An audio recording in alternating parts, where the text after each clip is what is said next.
What's up YouTube? Have you ever wondered if you knew all there was to know about the Adjustment Studio in Affinity Designer on the iPad? Well, that is what we are here to talk about today.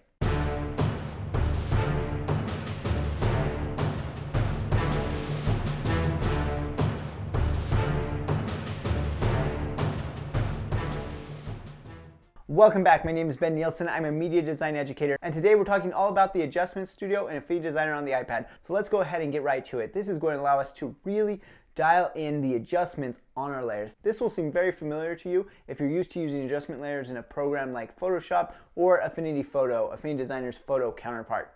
So let's go ahead, dive in, and start looking at this. Okay, so here we are in Affinity Designer on iPad, and this Adjustment Studio is going to be found on the right hand side most of the way down, about 5 up from the bottom. It just looks like a square with 3 dots. So let's tap on that.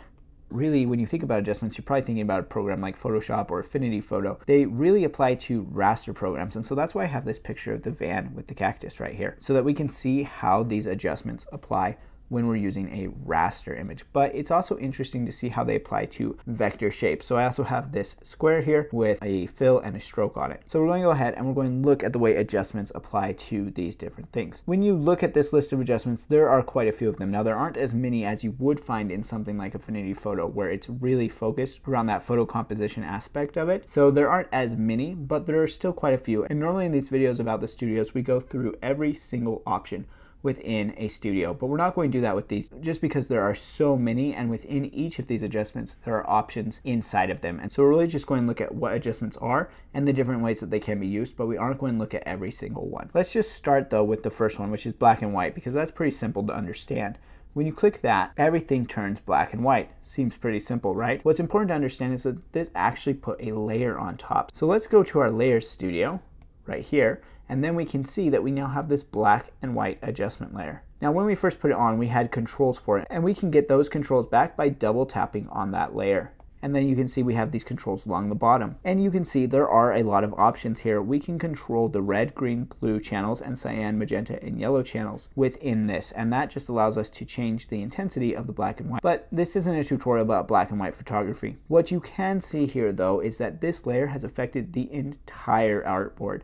And so everything that's on the artboard is now being turned black and white. If we turn this layer off with the check mark, you can see there are the colors of them. And that's one of the great things about adjustment layers. Adjustment layers are non-destructive. They can always be turned off or deleted. And so that's really helpful. So you can see here, it affects both raster and vector objects. Now, what if we just want it to affect our picture? We don't want it to affect our vector graphics. In that case, there's a couple of things we can do. The first thing is we can hold on it and drag it down in our layers panel so that it's only sitting on top. Remember, the layers work in a stacking order. And so the black and white adjustment layer will only affect things that are beneath it. There's a couple of other things we can do. One of them is to create a clipping mask. So we can take an adjustment layer and we can drag it over the thumbnail of that layer and we can clip it in. And then even if we change the stacking order, you'll see the black and white doesn't affect the vector square because it's not clipped to it. It's only clipped to the photo itself. Now let me show you what would happen if we did that to the rectangle. If we clip it to the rectangle, it's then just going to clip it there to that vector object instead of to the entire artboard, which would make everything black and white. There's one other thing that we can do to kind of control where it's affecting, and that is to group 2 layers together. So we can select 2 layers by swiping across, and when we have them both selected, we can choose the little puzzle piece icon in the Layers Studio,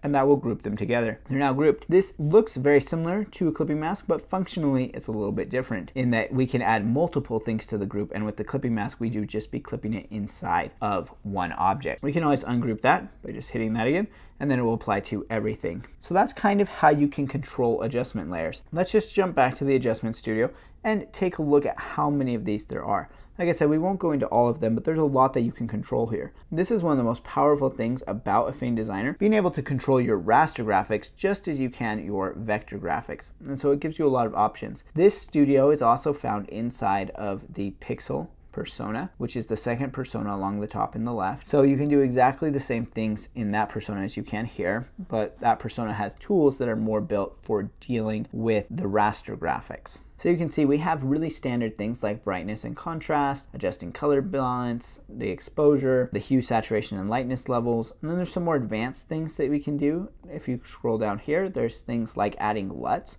Those are lookup tables, which allow you to add like specific color corrections to your photo that you've saved somewhere else. And there are things like doing a selective color adjustment, split toning, etc., etc. So there's a lot of these here, and like I said, we're not going to go through and do each one and all of its options one by one, because that would just be more than we would want to get into.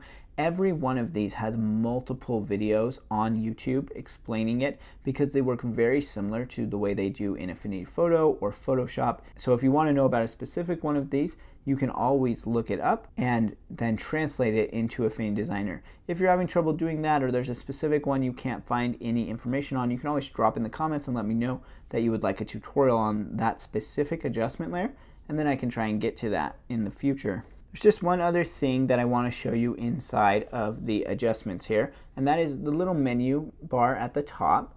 You can click that. There's only one option, and that is to toggle the list mode. So currently we're in list mode, but if we toggle list mode so that we're out of it, we'll get more of a visual option. We can still read what each of the adjustment layers are, but it'll kind of show us what would happen to them.